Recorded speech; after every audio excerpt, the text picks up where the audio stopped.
So if you find this sleep story helpful or interesting, then give it a thumbs up, leave any comments that you've got below, and if you aren't already, subscribe to the channel and click the bell icon so you can receive notifications of when future sleep stories go live. I have dozens and dozens of stories already on my channel that you can go and search. I also release new stories every single week, so I hope you enjoy this story. Just take a moment to close your eyes and begin to allow yourself to get comfortable and begin to drift off asleep. And as you begin to drift asleep, I'll just tell a story in the background. And it's a story about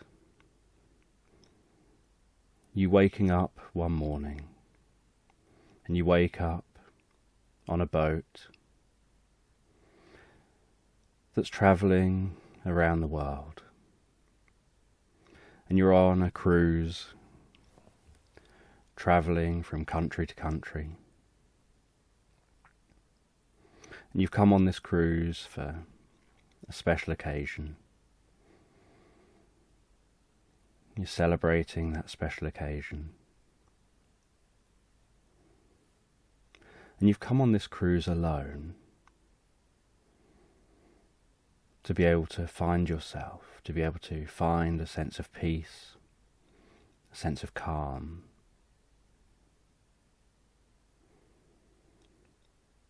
To be able to focus on connecting with the world around you. To know that you're in control of your journey. That you can decide to do what you want to do as you learn from the experience.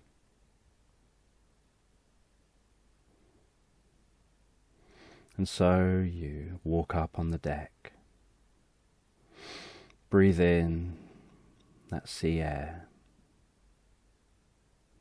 looking around, seeing sea all the way out to the horizon.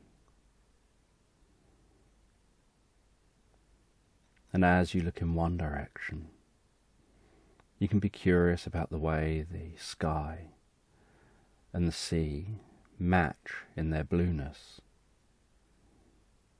So much so that you can barely make out the point where the sky and the sea meet. And you look in another direction, you can see the way the sun glistens across the water.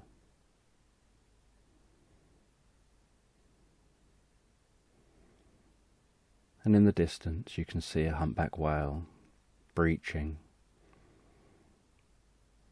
turning in the air and splashing down on its back. And as you walk to the front of the boat, so you can notice a pod of dolphins riding the bow wave,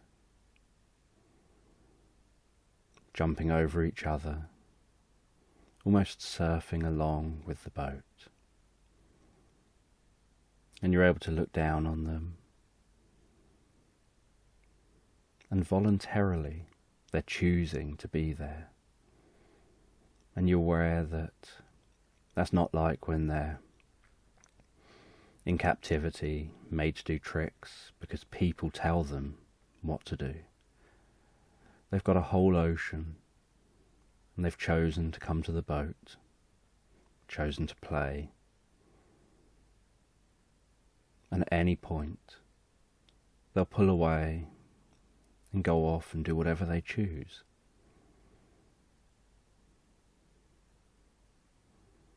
And the boat's large enough that you barely notice any movement from passing over the waves. The biggest tell that you're moving is actually the breeze on your face.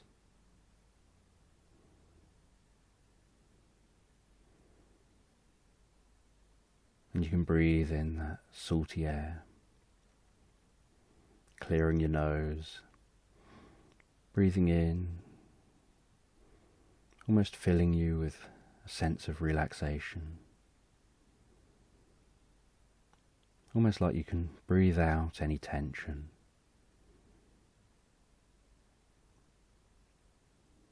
And you find somewhere to sit near the front of the boat. You relax back. And from your perspective, looking forward, you can almost have that sense like you're flying. Like you can see the horizon, you can see the ocean, you can see the sky.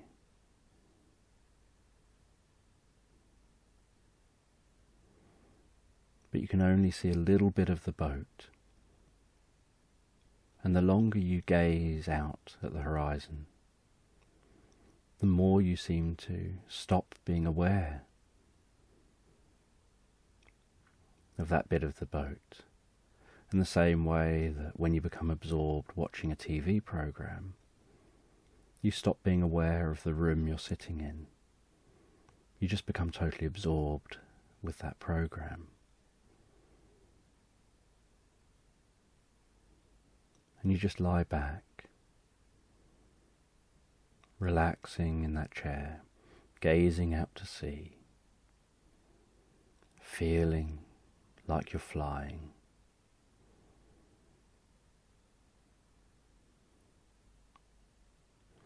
And as there's nothing stimulating in view,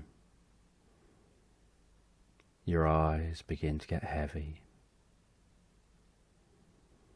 And they begin to do extended blinks, almost like blinking with each out-breath, before those eyes totally shut. And then, with your eyes shut, you start to become more aware of the sounds around you. The sound of the water beneath you as the boat pushes through. The sound of the motor. The sound of the breeze passing past your ears. And the distant sound of a seagull. And as you focus on that seagull,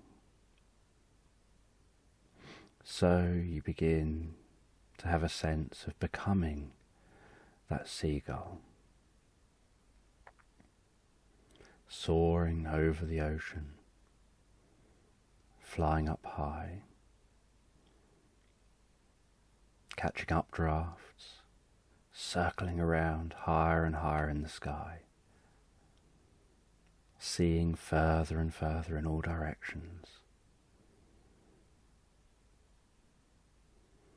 diving down rapidly, swooping up,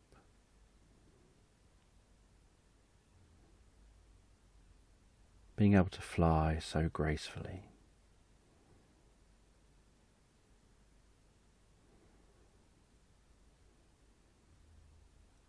And then as that seagull, you gaze up and see an aeroplane way, way up in the sky. And you know that as this seagull, you'd never be able to fly that high.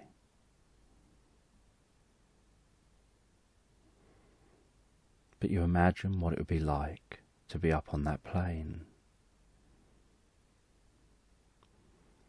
And then as you find yourself on that plane, you can hear someone counting down 3, 2, 1, jump.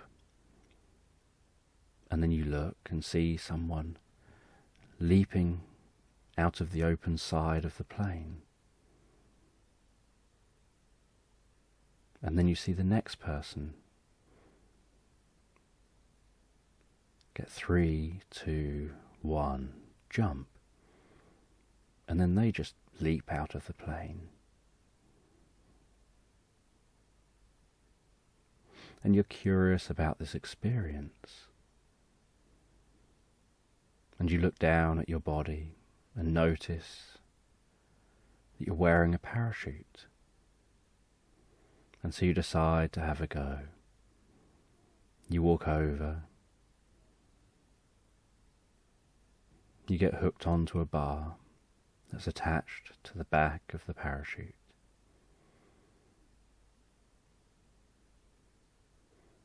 It becomes your turn. The person at the door says 3, 2, 1. And then jump. And you jump out the plane, spread your arms and legs. The parachute automatically opens behind you. And within just a few seconds, you feel that jolt as you decelerate with the open parachute, and almost feel like you've risen up slightly, when in fact you've just lowered down slower.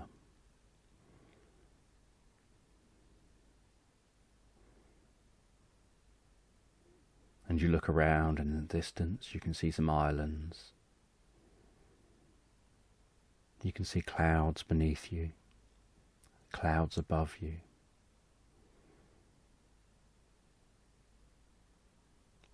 You can feel the wind on your face.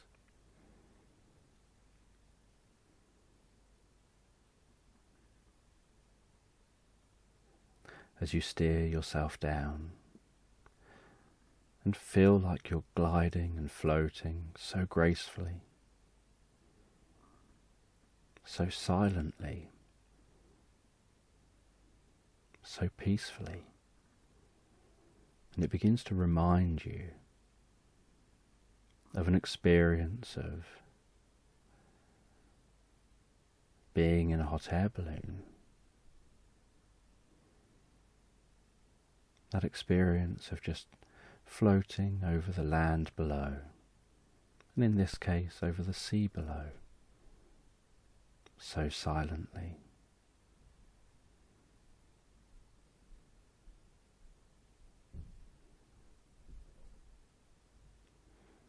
And you see a circle of boats, and you know that you need to head to land in that circle. And so you descend, and you pull on one cord and pull on another to steer your way down, slowly, carefully, floating down through the air. And you see those that jumped before you, landing on target, one after the other.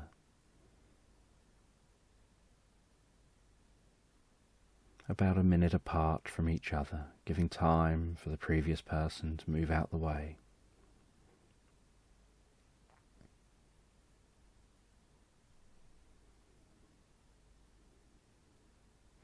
As you come down and splash land also, and as you land in the water,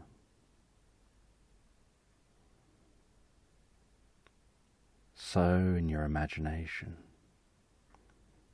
you suddenly realize that you've become a shark.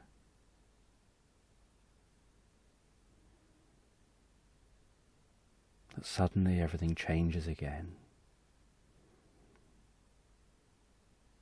You feel that sense of your body moving side to side.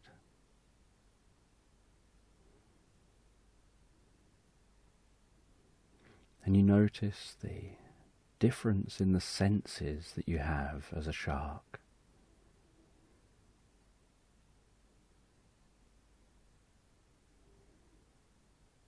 Noticing that you feel this kind of tingling and almost just have a bit like images but not images of things around you. And you notice that you're perceiving the electrical impulses, electrical fields of other fish swimming around. And you have this sense like you can see them, but it's almost like seeing a shadow.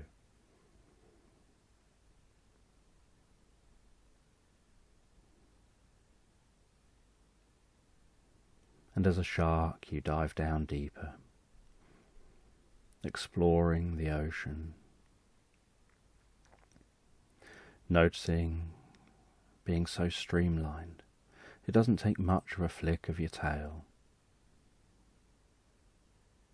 to propel you down deeper into the ocean, noticing the way the light begins to fade as you go down deeper and deeper.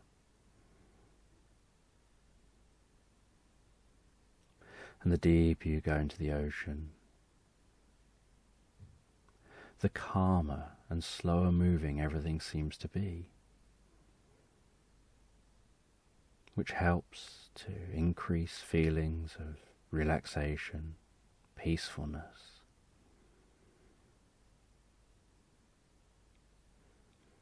And as you near the bottom of the ocean here, you begin to notice it being almost like white sand that moves and fluffs up in the movement of the water from each flick of your tail. And as you continue swimming along, so you begin to notice a distant sound of a horn, and you realize that the horn on the ship is sounding, and you begin to drift back from the reverie as you gaze out across the front of the boat. And you notice that there's some land up ahead that's now come into view. And as the boat arrives at the land, so you disembark.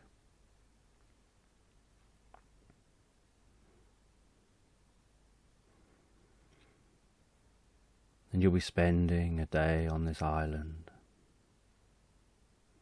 And so you start to explore the island, check yourself into the hotel. And as you explore the island, you find a river. And you follow that river up to a lake.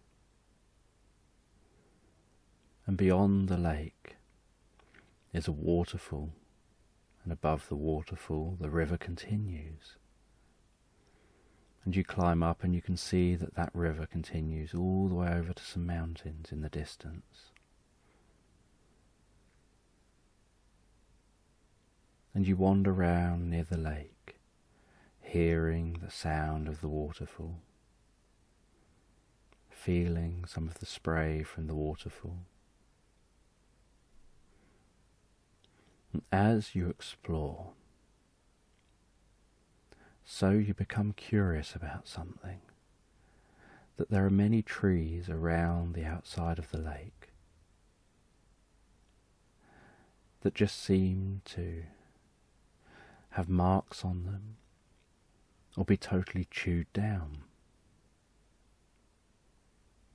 And you suspect that somewhere there are some beavers, but you can't see any signs of them.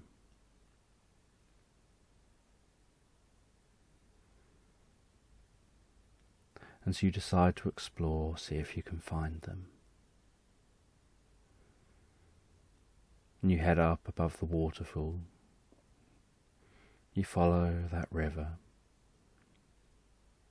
being aware of how calm that river's flowing.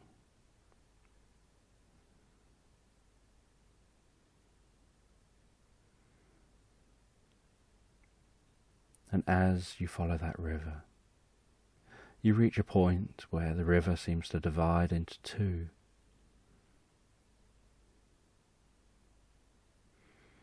And one side seems to be calm, flowing slow, and the other side seems to be flowing faster.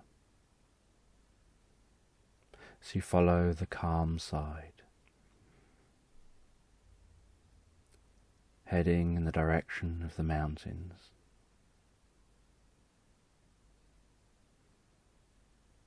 And after some time of walking, you notice that there's a dam across the river. And you're surprised at how large this dam is, and that this dam is built by beavers. And you can see some of those beavers walking around near the dam, diving into the water, and then coming back, walking around again, and getting back in the water, seeming to be hard at work.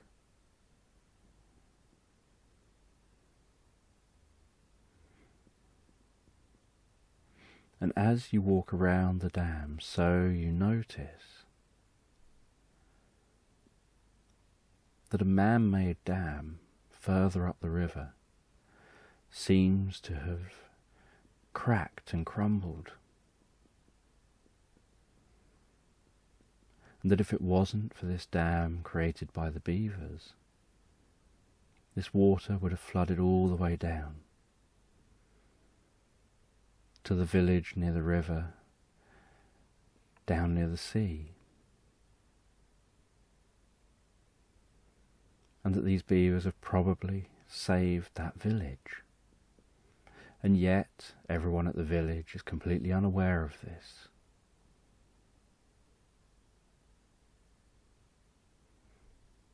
And you don't know whether the beavers did that on purpose or whether it was just coincidence. And you head back the way you came. And you know that at the village you'll mention to somebody what you've seen, so that hopefully the man-made dam can be fixed. And anything that needs to be done can be done.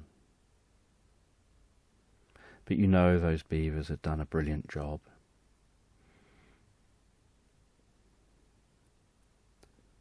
And that their dam would easily hold.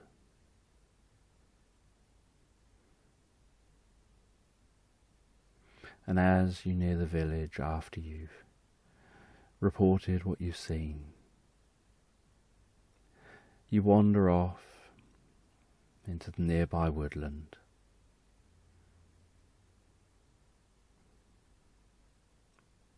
You enjoy spending time away from all the other people. Time alone, time where you can reflect and focus on personal growth and development, and on looking after yourself, because you're aware that people spend too much time focusing on trying to survive life. They miss the opportunity to focus on living life and on learning how to make the journey enjoyable.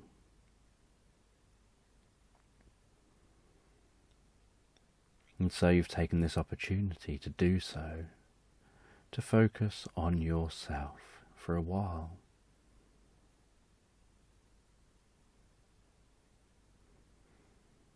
And so as you head into the woodland, you can notice the sounds of woodland birds.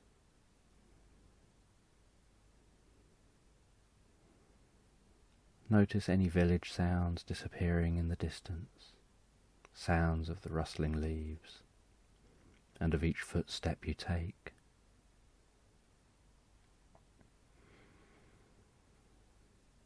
And then deep in the woodland, where the sun struggles to reach, and just the occasional shard of light dances in front of you, managing to creep its way through the branches and leaves overhead.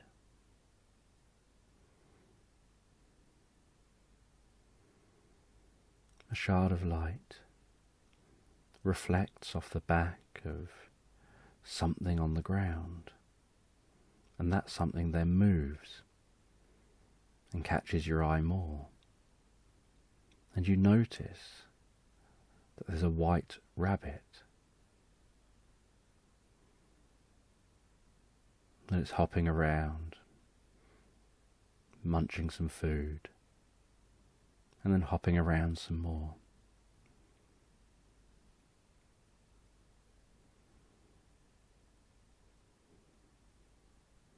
And the old saying, "Follow the white rabbit," comes to mind. And so you decide to follow that white rabbit.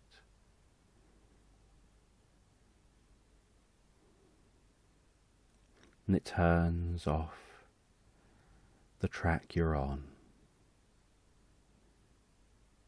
and effortlessly manages to get through the woods, whereas you, as a full-sized human, has to push through branches and squeeze through,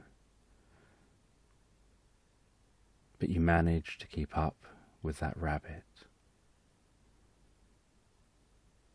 And you have this sense that somehow that rabbit, you think, seems to know that you're following it. Because every time you struggle to push through, the rabbit seems to stop, as if it's waiting to allow you to catch up.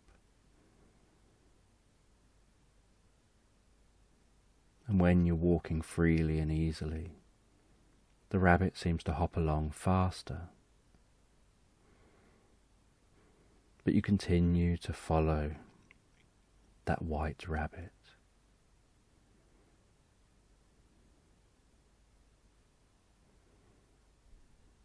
And then eventually you see that rabbit arrive at an area with a couple of rabbit holes. And it looks back at you. And then it looks at the holes. And then it looks back at you again. And then it looks at the holes again. And then it makes the decision of which hole to follow. And it jumps into one of the holes. And you instantly think there's no chance of you following it now, because you obviously can't fit in a rabbit hole. But you decide that you'll go over and sit near the holes and wait near the holes, and at some point the rabbit will come back, and maybe it'll let you pet it.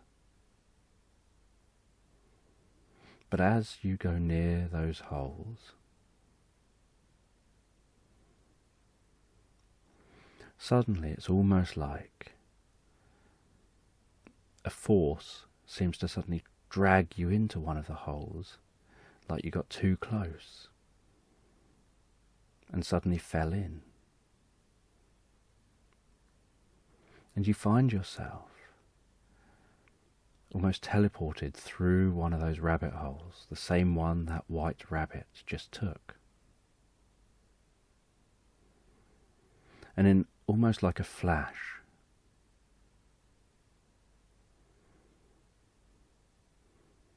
you find yourself in a strange place. You look around, there's a purple sky, there's a red sun, there's deep purple flowers,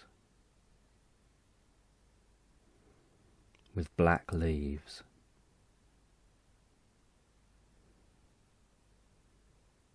And orange grass.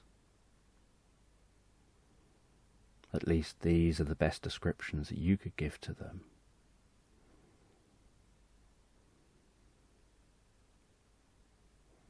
And you can see that white rabbit just sitting there, eating some of that grass.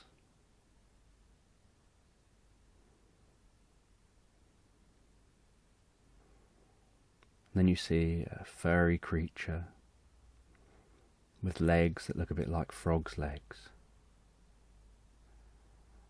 leaping near the rabbit and jumping in some water. And then swimming across the water, jumping out the other side. And looking as dry as it did when it jumped in. You notice there's something odd about the fur of that animal that seems to make it so that fur is water repellent. And you gaze up in the sky because you think you can see some birds out the corner of your eye.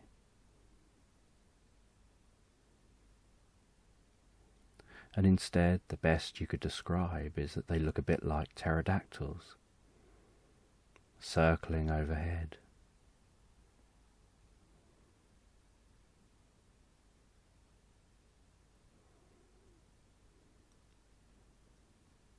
And then up on a rock, you see the cutest little creature that's barely bigger than your hand. When it opens its mouth, it seems to make a squeak, that kind of squeak that some kittens make. And you find it so cute, you go over to investigate it further.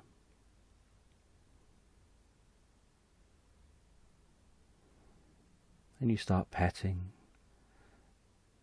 that unusual green, lizardy looking creature that has the biggest eyes, almost like puppy dog eyes.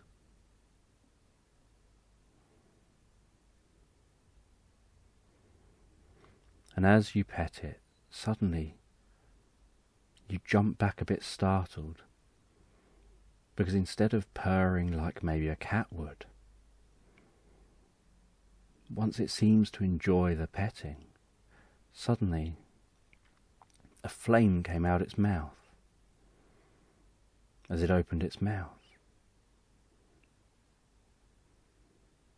And it wasn't a big flame or a scary flame, but it was unexpected.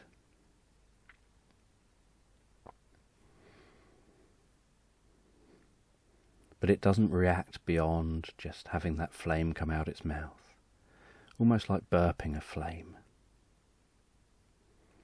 And so you carry on petting it, but make a bit of a mental note not to have it facing you while you're doing this. And then it climbs up onto your other arm and rests on your lap as you carry on petting it. And you can feel it vibrating slightly, similar to how cats vibrate as they purr.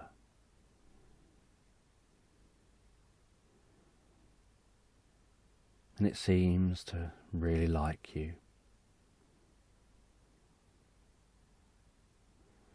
And you decide you want to continue exploring this area, exploring this strange place you've ended up. And so you go to put that little dragon creature back down, but as you put it down on the rock, so it just jumps up on your arm, climbs up onto your shoulder.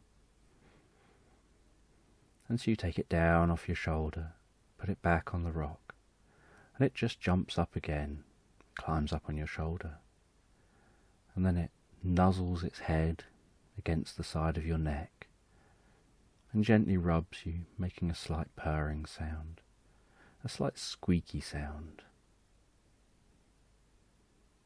And so you decide that you'll explore, but you suppose you're going to have to keep that on your shoulder for now,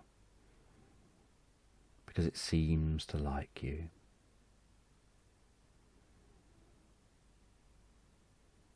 And so as you continue to explore this land,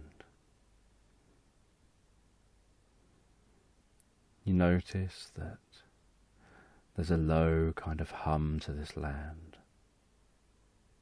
You don't quite know what it is, but it seems to be a bit like the sound of wind, but a much deeper, quieter, more distant sounding sound. You notice that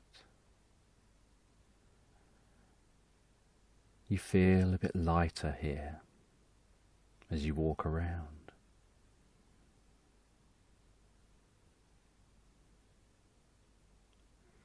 And that there's something unusual about the colours of everything. Many of the colours are much darker.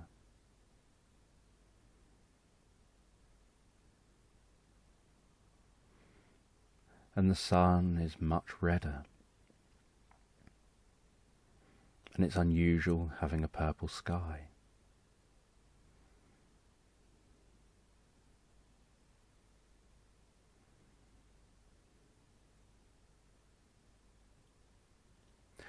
And then as you walk into some trees, you notice that two of the trees seem to move, and then realize that their long legs, a little bit like legs of a giant bird. But as you get closer and look,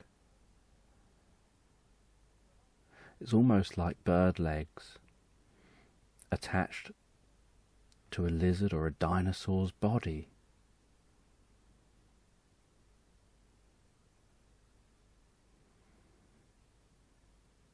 With a strangely long neck and a small head that seems to be allowing it to eat from the tops of these tall trees. And you can see some tiny bird-like creatures that seem to be perched on its head and landing on its body, and then they would fly off its head and off its body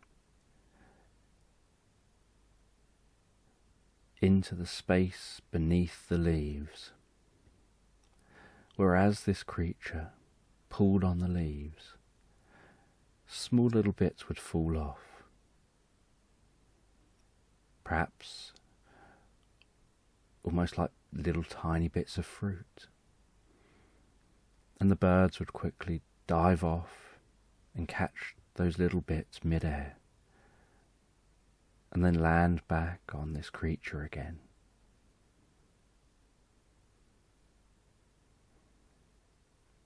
And this creature didn't seem to mind them being there. It was as if everyone has their niche.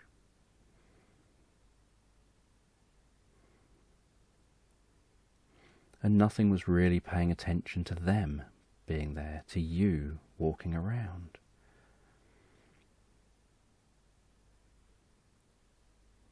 You seem to be able to just walk around, almost unnoticed, with everything around you just carrying on its day as if you weren't even there.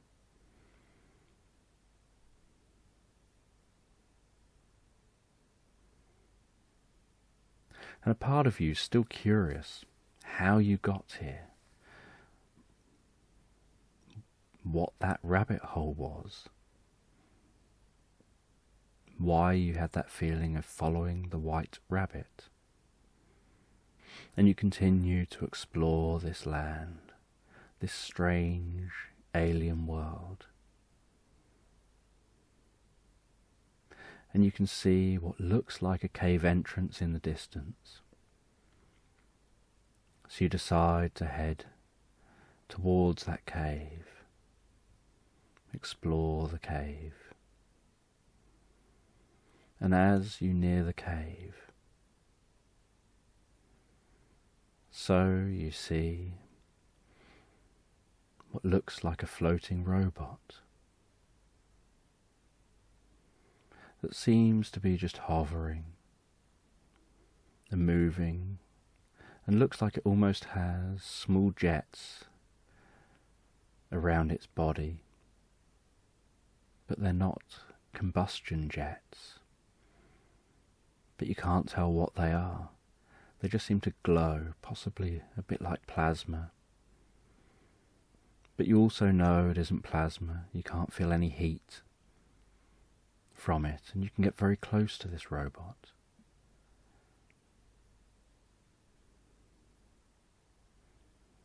And it's almost like it's got arms, and it looks like it has a face, even though it probably doesn't have a need for a face. And you wonder who built this robot, where it came from. And you're curious about the fact that people have a tendency, and perhaps even other aliens have a tendency, for wanting things to look familiar. And all animals will have mouths, will have sensory organs, and likely to survive, all animals will have stereoscopic senses, so that they can pinpoint different things in the space around them and react accordingly. And so it makes sense that an advanced civilization would probably have these, and would probably design a robot to vaguely resemble what looks familiar.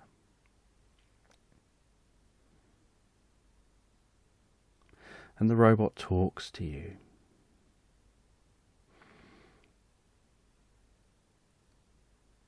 As if it just happened to know your language. And this takes you by surprise. But at the same time, the whole experience is weird. So you just go with the flow. Treat it as part of your journey.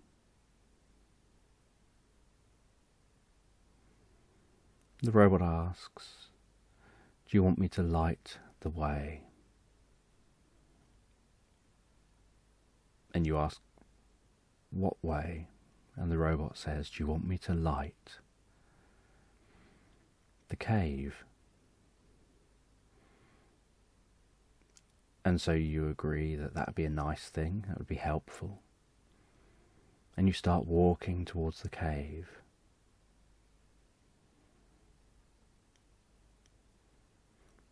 And as you head towards the cave, so the robot almost silently seems to glide along with you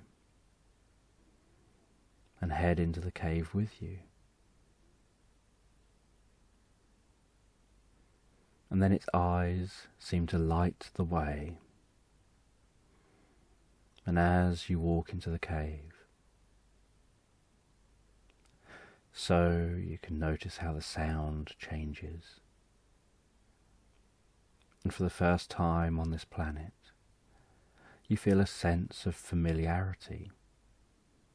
The sound of water dripping in one cave seems to sound pretty similar to water dripping in another. The sound of your footsteps in this cave has a familiar sound of footsteps in a cave.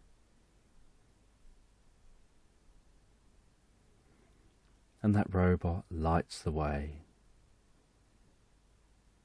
and its eyes light up, a very wide beam of light, lighting the walls and off into the distance. And you're surprised at how long this cave seems to be. And you walk deeper and deeper into the cave. And as you walk deeper into the cave, so you begin to notice some drawings on the walls and signs that you're not the first person to have been here, or the first intelligent being to have been here. And you start asking the robot where they came from. And they explain how they were made by a civilization many, many years ago. And that civilization has long since left this world. And they'd left a handful of robots on the planet to continue to watch over the planet, to continue to monitor that planet. And they'd created the ability to leap from place to place. And from what the robot described, it sounded almost like they'd created the ability to leap through wormholes. But they seemed to be able to open these wormholes and create permanent wormholes without the need for physical technology in that location.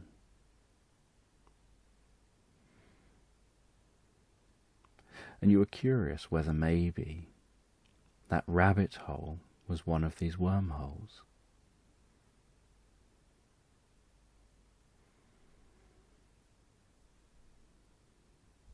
And maybe that ancient civilization from this planet had visited Earth. And you're curious what other planets they may have visited. So you continue to explore in the cave, talking with that robot, asking more questions, deeply curious about the answers. And as you walked deeper into the cave, so you noticed that it seems to be opening up into a vast cavern. And then you see, just barely being lit up,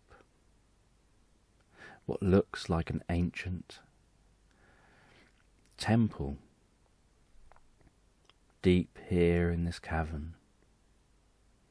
And you decide to go and explore that temple. And you walk all the way up to the temple. And you run your hands around the stonework and notice that stone feels so cool under your fingertips. And it's been so smoothly made. And you can't see an entrance. So you walk your way around that temple,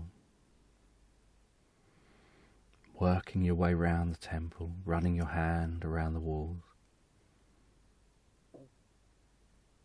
And then at one point that robot just stops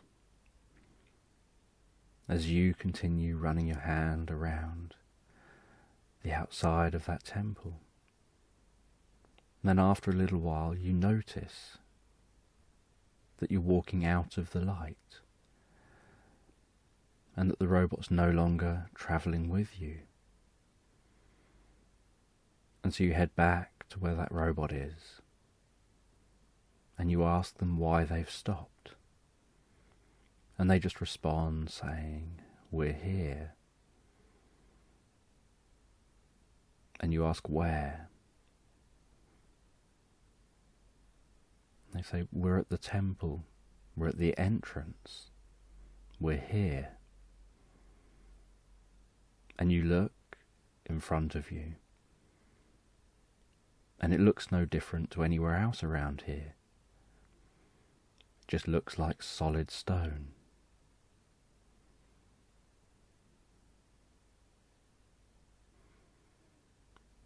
And you ask, "How do I get in?"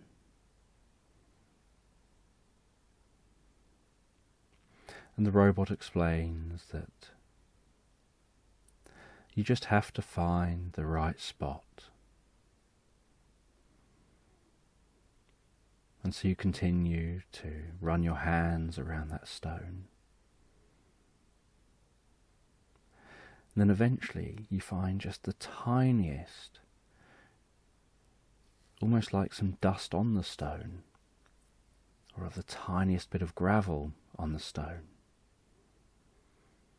And it's only because you're running your hands over it, and obviously your fingertips are so sensitive, that you notice that, and you apply just the slightest pressure in that place. And then the stone wall suddenly shoots to the side, almost like a very fast door opening that seems to move out the way, faster than you could imagine such heavy stone moving. And you see this perfectly formed entrance into the temple, just so perfectly carved. And you walk into the temple with the robot following you. You can see your shadow extending out in front of you as the lights from the robot behind you shine on your back.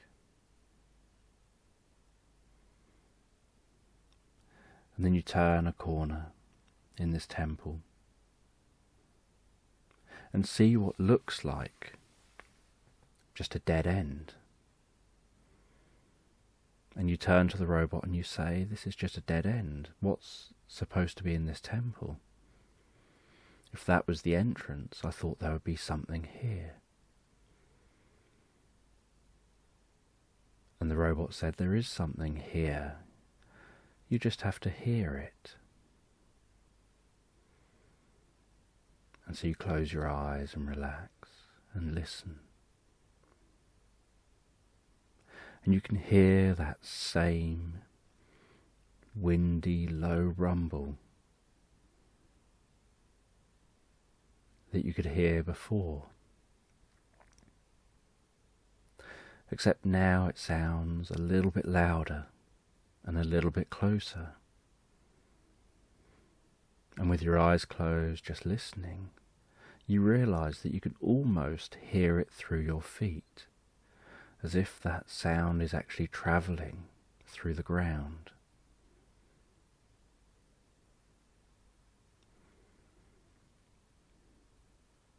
And you suddenly have this feeling of confidence, this feeling like you understand. And you open your eyes and begin to confidently walk towards that wall. And as you arrive at that wall, so you feel that same experience you had at the rabbit hole. Almost like you're just falling through the wall, as if that wall's not even there.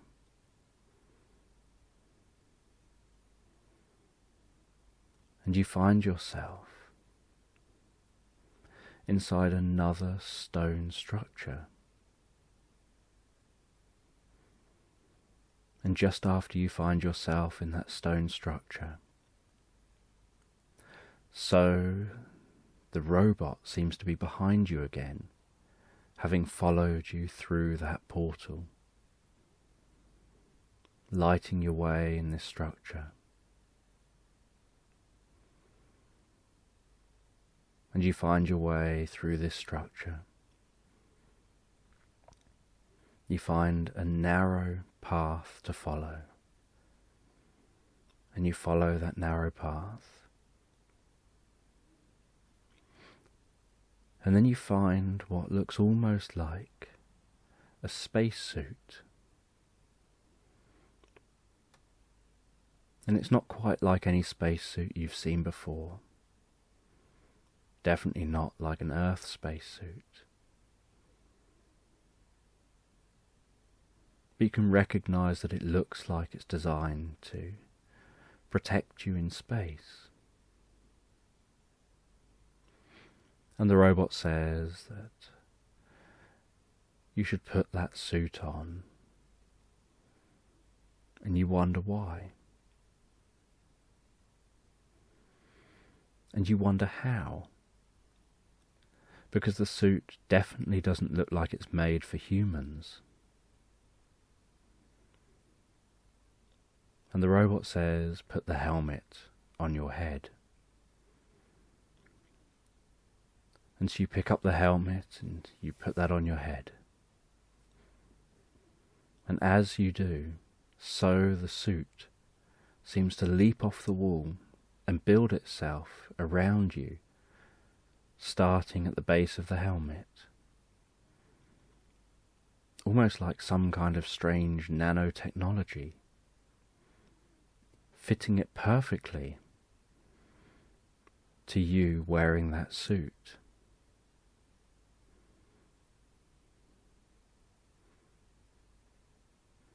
And as it gets down near your feet, the robot guides you to lift up one foot and then lift up the other, and as you lift one foot, the suit builds around the sole of your foot. Then you lift up the other foot and it does the same the other side. And you find yourself fully wearing that spacesuit. And then that robot says, let's go.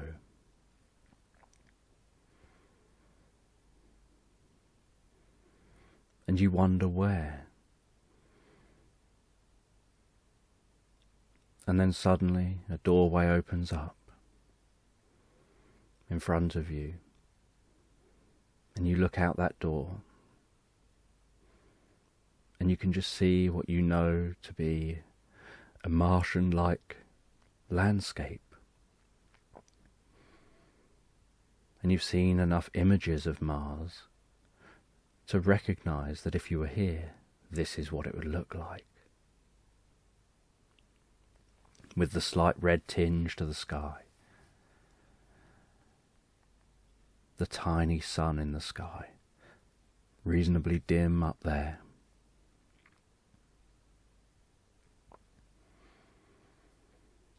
And you walk out onto this landscape.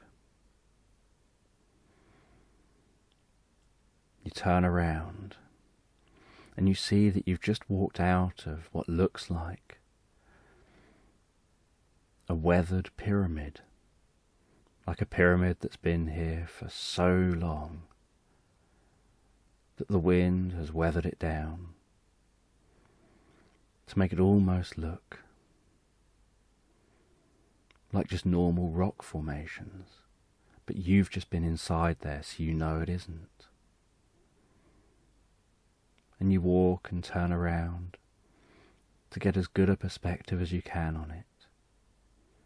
And you realize you're now just walking on the surface of Mars, looking back at a pyramid here on Mars.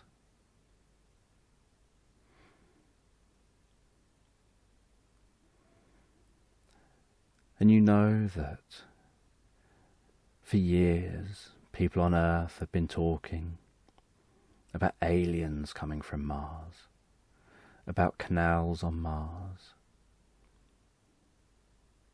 about life on Mars.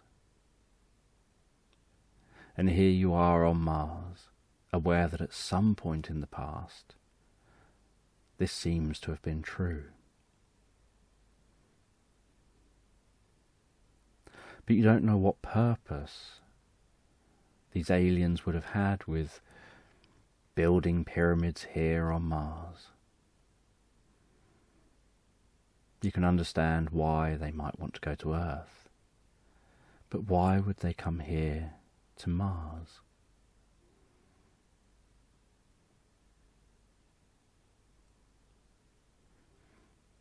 And then you see some movement on the ground.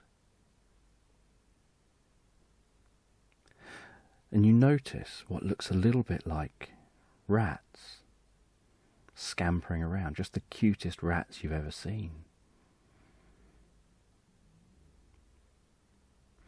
But they look just slightly different. And somehow they're surviving here. Not that far from the pyramid. And you notice how they seem to be coming out and then scampering back towards that pyramid. And so you wonder whether they live somehow between these different portals and the locations of the portals.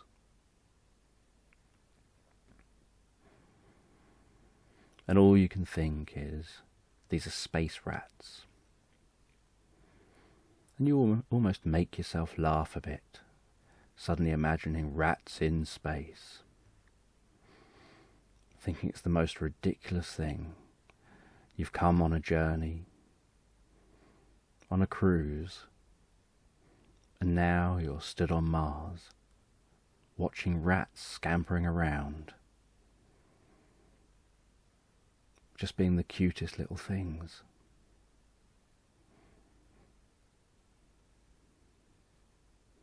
And that robot's still with you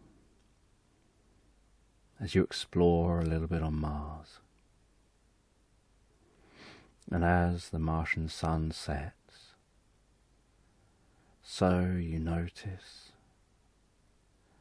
off in the distance among the stars this pale blue star, and you realize that you're staring at the Earth, and that somewhere over there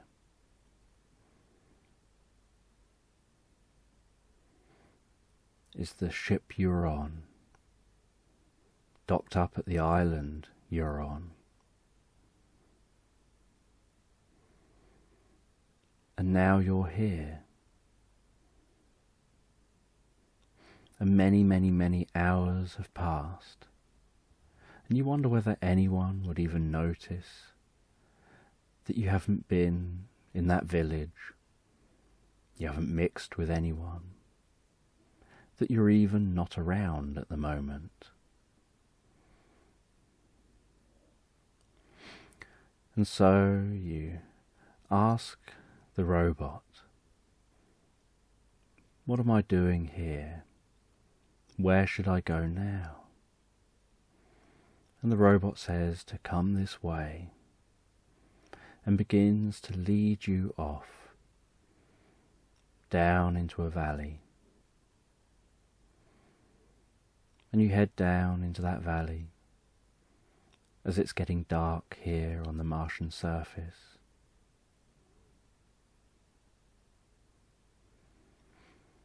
And you notice there's another dead end, and you realise that that dead end is bound to also be another portal.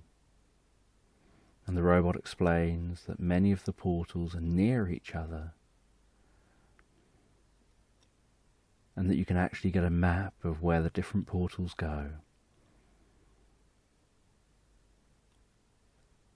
so that you can traverse the galaxy from one planet to another, just knowing which combination of portals to walk through.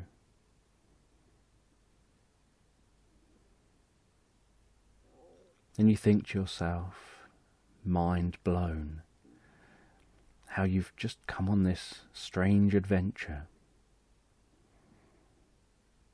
something that totally changes people's perception on reality, their place in the universe, knowing that once there was this deeply advanced civilization that may still be around somewhere, but may well have progressed long beyond here.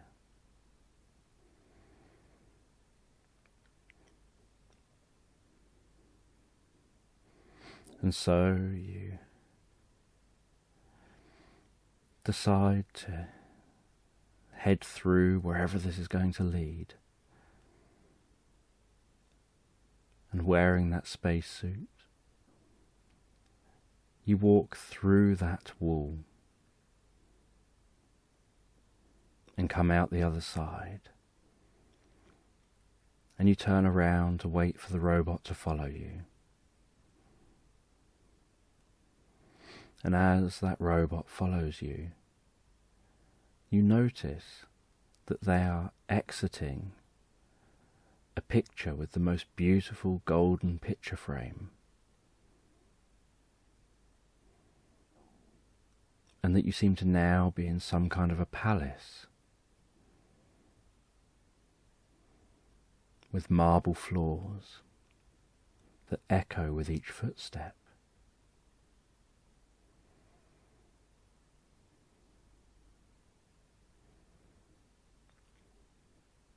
And the robot says it's okay to take off that helmet now. And so you remove that. And then suddenly all that nanotech suit undoes from around you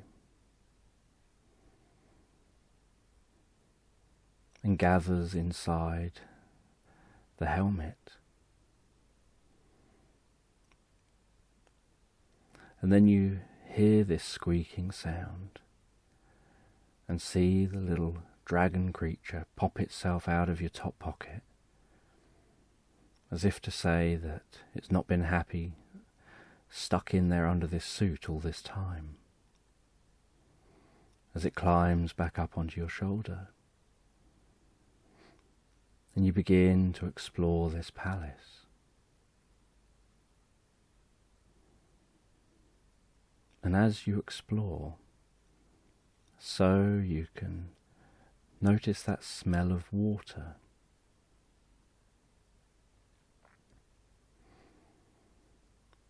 And so you walk around this area, and you realize that it seems vaguely familiar. Not familiar in terms of somewhere you've been before, but familiar in terms of something you've learned about before.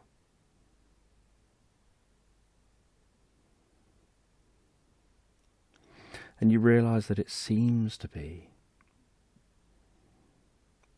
some kind of Roman or Greek baths.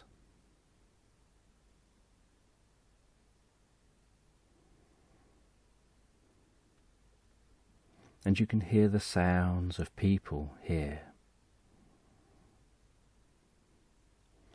And so you try to keep yourself out of sight. And you can see people with robes on and just towels around them, going and getting into the baths and just socialising and chatting and relaxing in that steaming, warm water.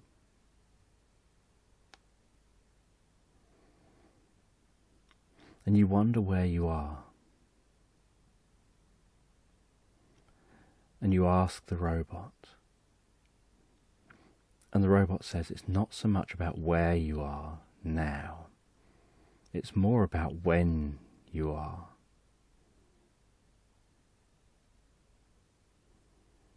Because the wormholes, these portals, are dotted all over.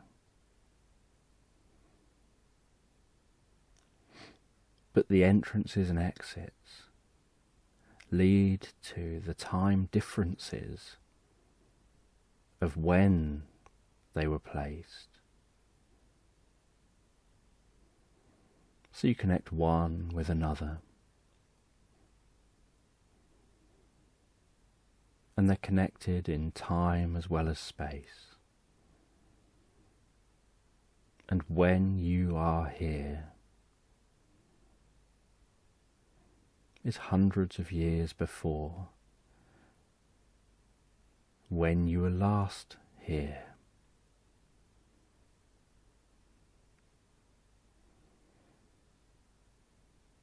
Then you realize this is way back in the past, and that's even more reason to remain out of sight, because you don't want any strange stories starting about someone appearing out of nowhere, seemingly with magical powers.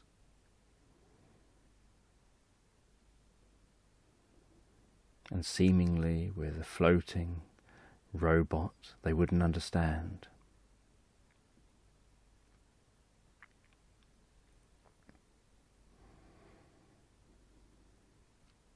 And you leave these baths to explore outside. And you recognize it as some kind of European countryside.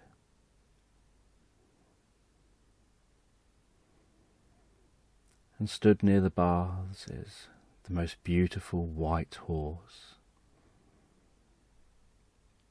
And you climb up onto the back of that white horse and decide to go on just a little explore,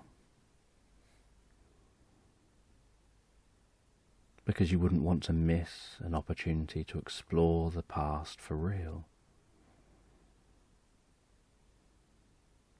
And you canter off on that horse with the robot travelling alongside you, that dragon up on your shoulder,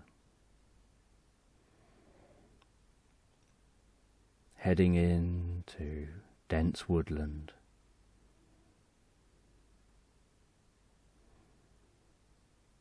And you can notice through that woodland a lake in the distance. And you decide to head towards that lake. And the sun here is almost fully set as you pass through that woodland. And as you leave the woodland at the lake and dismount the horse, you can notice the green lights of fireflies in the sky.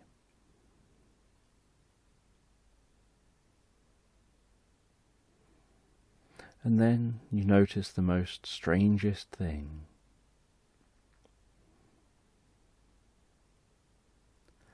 You notice a fairy fly down, land on the back of the horse.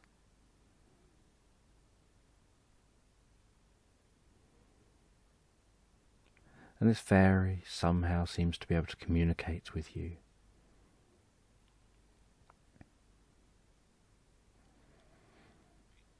And the fairy begins to tell you that somewhere here there's a secret location that it had been rumoured a traveller from the future would come and find, and that you look out of place, and so you must be that traveller.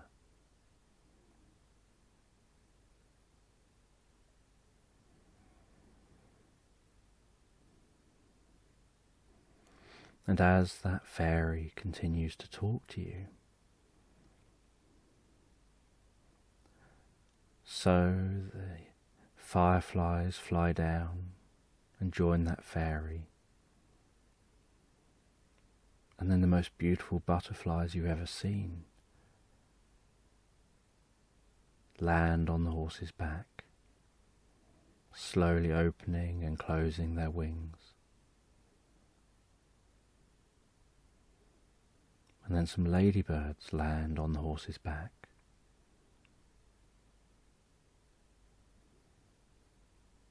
And then you notice some rabbits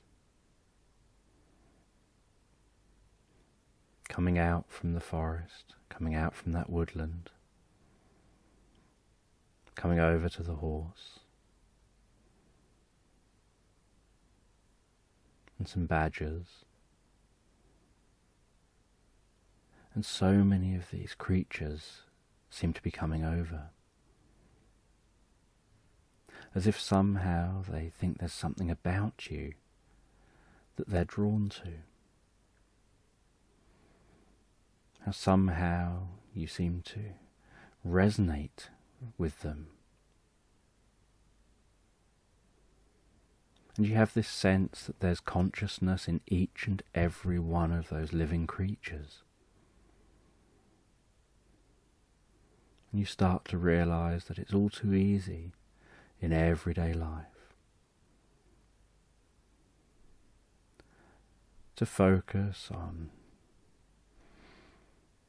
humans perhaps being the pinnacle of advancement and consciousness, and almost dismissing animals as being second-rate, and not respecting them as living beings. And here they are, demonstrating their individuality, their consciousness, demonstrating that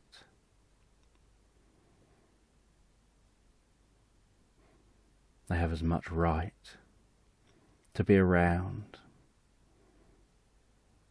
and live as anyone else. And a part of you seems to almost connect with this idea of everything being connected.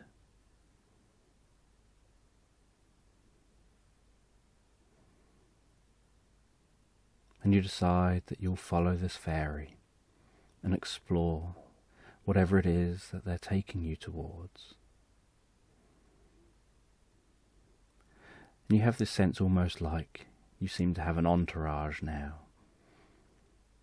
You've got this dragon on your shoulder, a floating robot, and now all of these animals travelling with you, and a fairy.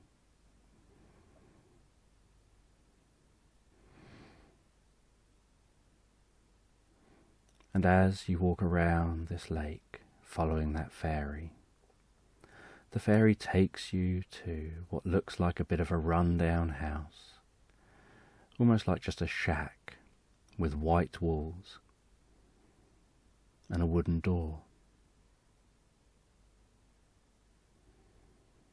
And everything stops outside that shack. And the fairy says only you can enter. And the dragon jumps down off your shoulder. And you enter that shack. And as you enter, so you realize that you're in a vast room. And you're taken aback by this. So you leave that shack a minute.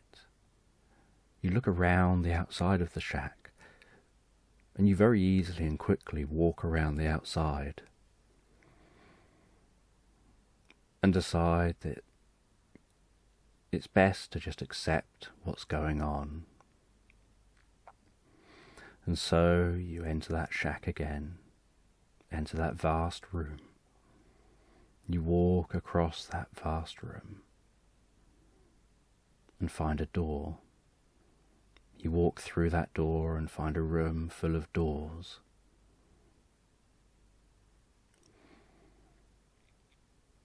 And you try each door, and every door you walk through just seems to be another room full of even more doors. And eventually you find a room that seems to have no doors.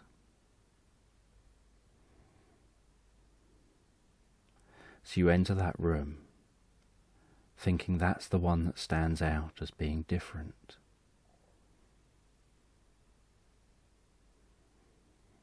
And in this room, you can just see 3 paintings. One on the back wall, one on the wall to the left, and one on the wall to the right. But no other doors. And so you walk and slowly look at each painting. You look at a painting of a lighthouse. You walk around the floor to the next painting.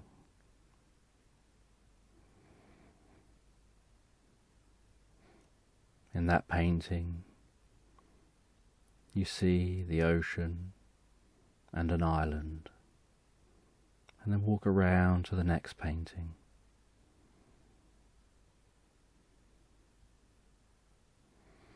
And at that painting, you see a sunset over the ocean. And then you go and stand in the middle of the room, trying to work out what all these paintings mean. And then you have this insight, given the way things have been going. Maybe these paintings are portals. And so you walk to that first painting. You reach out your hand, go to touch that painting with your fingertips. Your fingertips pass straight through the painting, and so you step through that painting, finding yourself on a cliff near a lighthouse and a bench, and the sound of seabirds, the crashing sound of the water below the cliff, and see that light as it scans out to sea.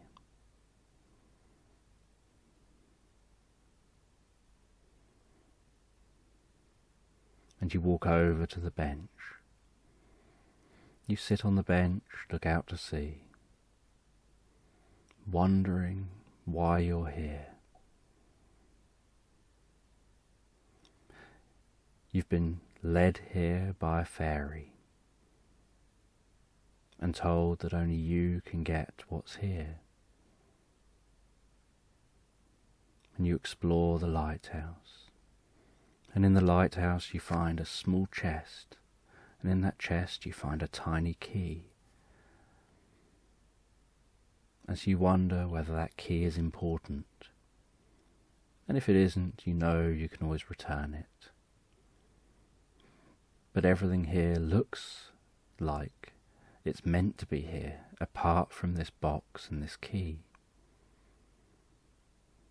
So you take that key and you head back and step out of that painting, and then step into the next painting.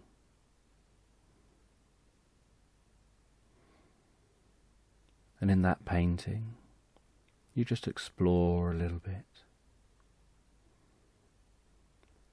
But you can't find anything here, and don't even really know where here is.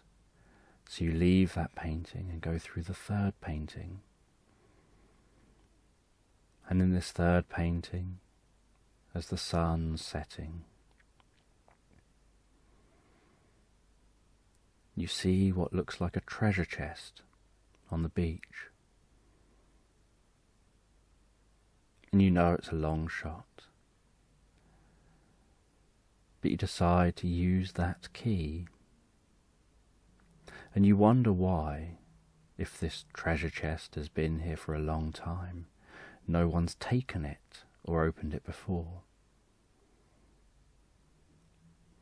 And you decide to try and move that treasure chest and realize it doesn't move. It seems to be stuck in place. And so you assume that maybe that's why it's always been here. Maybe people have tried for years to move that treasure chest, and they failed.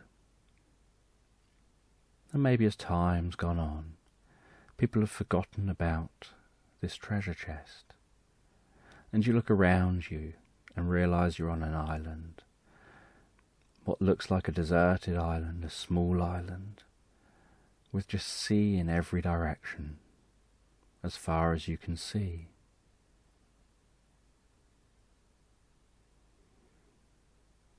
And you use that key to open that chest, and the lid pops open, and inside you see a glowing crystal. And as you reach in and touch that crystal, so you feel a deep sense of peace and calm. And you feel like the knowledge of that ancient race of aliens is transmitted through that crystal, almost like it's transmitted through the energy or the vibrations from that crystal, through your hand, almost like that energy transmits that energy up through your arm and into your brain, and you start having flashes in your mind of that alien race, of their technology, of their achievements, almost like you start to see the network of portals throughout the galaxy, and how those portals are positioned in time throughout the galaxy, as if somehow you've been led to here, to be the one to continue this knowledge on, or to start this knowledge afresh, to understand something deeper about your reality.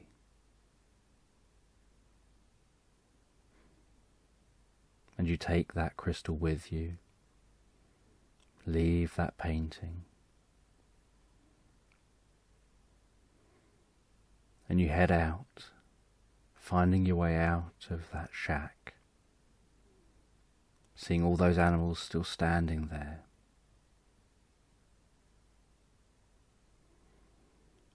And the fairy smiles and says, "You've got what you came for."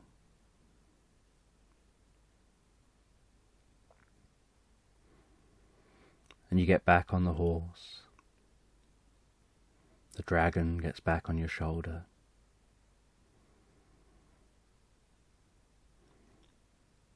And you head back through, finding your way back to where you came from. And the robot comes with you as you head back through those baths, back on Mars, back to that cave, and eventually out of the rabbit hole.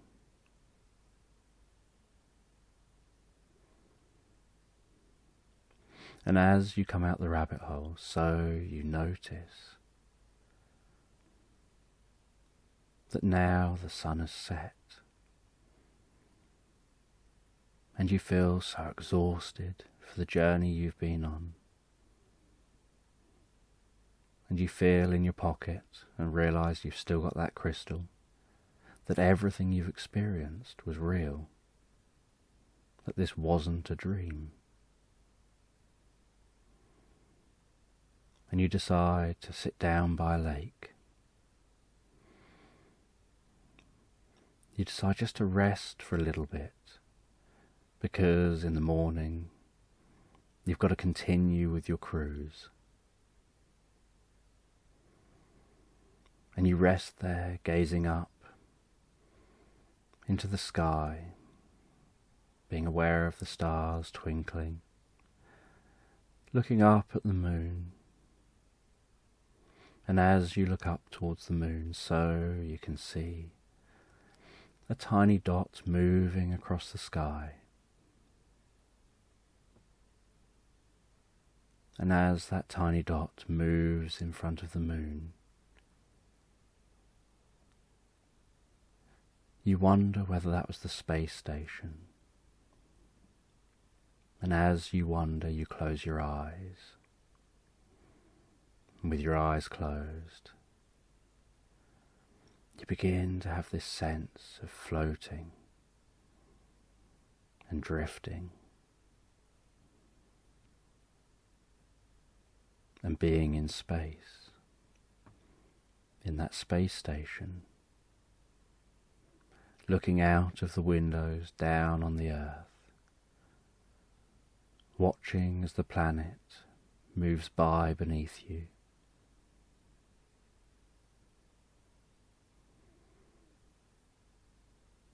Enjoying that weightless feeling, aware that it's a bit like that feeling when you jumped out of the plane.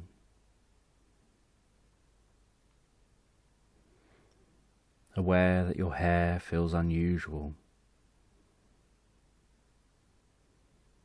as there's no gravity to hold it in place.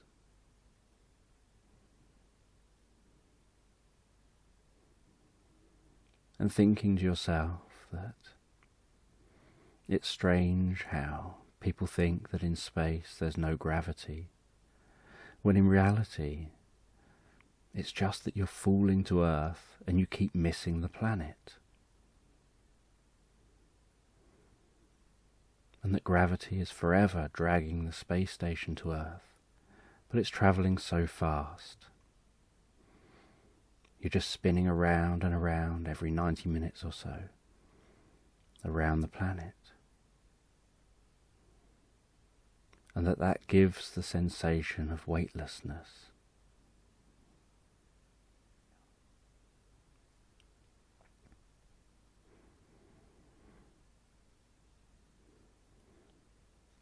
And then you find yourself back thinking about being at that lake,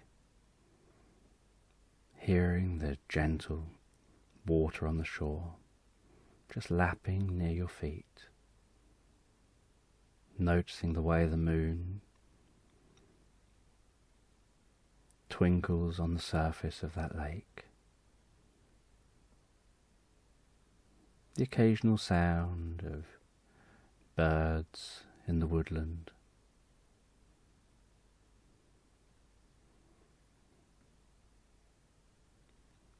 As you find your way back to a hotel you're staying in,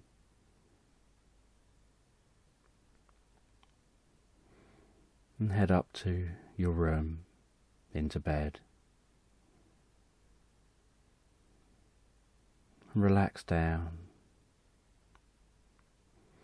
and drift and float